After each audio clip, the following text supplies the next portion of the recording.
एक teacher coaching पढ़ाने के बाद जैसे ही बाहर निकलते हैं तो देखते हैं कि कोचिंग गेट पे देखते हैं एक साइकिल खड़ी होती है। साइकिल के ऊपर बहुत सारा पेंट गिरा होता है, ऐसे जैसे मानो कि वो साइकिल किसी पेंटर की हो।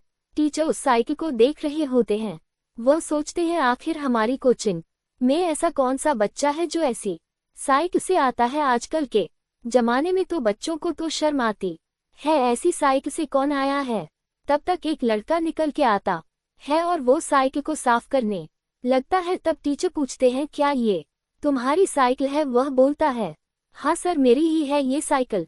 सर कहते हैं बेटा तुम्हारी साइकिल अनोखी है, तुम मेहनती लगते को घर में कोई दिक्कत है क्या? लड़का कहता है सर दरअसल मेरे माँ बाप नहीं है, मैं अपने अंकल के घर राहत हूँ और खाली टाइम में मैं कारपेंटर का काम करता हूँ और मैं पेंटिंग का काम किया करता हूँ, जिससे मैं चाचा को भी कुछ पैसे देता हूँ और आपकी फीस भी निकल आती है और मैं अपने घर का खर्चा भी चला लेता हूँ। टीचर सोचते हैं और कहते हैं तुम मेरे अब तक के सबसे अच्छे स्टूडेंट्स में से हो और तुम प्रेरणा हो दूसरों के लिए जो पढ़ने से डरते हैं, इसलिए मैं तुम्हारी फीस नहीं लिया करूँगा। लड़का बोलता है नहीं नहीं, इसकी कोई जरूर नहीं है, मुझे खुशी होती है कि मैं आपकी फीस दे पाता हूँ और यही चीज मेरा मनोबल बढ़ाती है।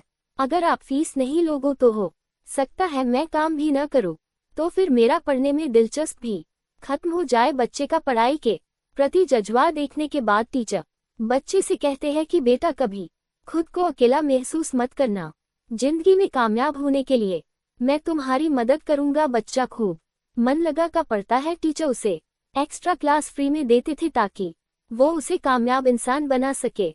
बच्चा पढ़ता रहता है, समय आता है और बच्चा बहुत समझदार हो चुका था और टीचर की सहायता से वो बहुत बड़ी यूनिवर्सिटी में पढ़ने जाता है, जिसमें पढ़ाने का सपना टीचर का होता है। वह यूनिवर्सिटी से शिक्षा पूरी करता है और आगे चलकर एक बड़ा बिजनेसमैन बनता है। और जब एक दिन उसकी कंपनी का भाषण चल रहा होता है, वह ये बातें सभी को बता रहा होता, तभी तो कहता है सभी के बीच में बैठ मेरे टीचर जो मेरी सफलता के पूरे हकदार है, कृपया स्टेज पर आएं। और सभी खड़े होकर टीचर के लिए क्लैपिंग करते हैं और टीचर स्टेज पर जाके स्टूडेंट के गले मिलते हैं और वह खुशी के आंसू रोते हैं। इस प्रकार यह कहानी यही खत्म हो जाती है। अनाथ विद्यार्थी अल। ये कहानी एक टीचर अंजलि की है।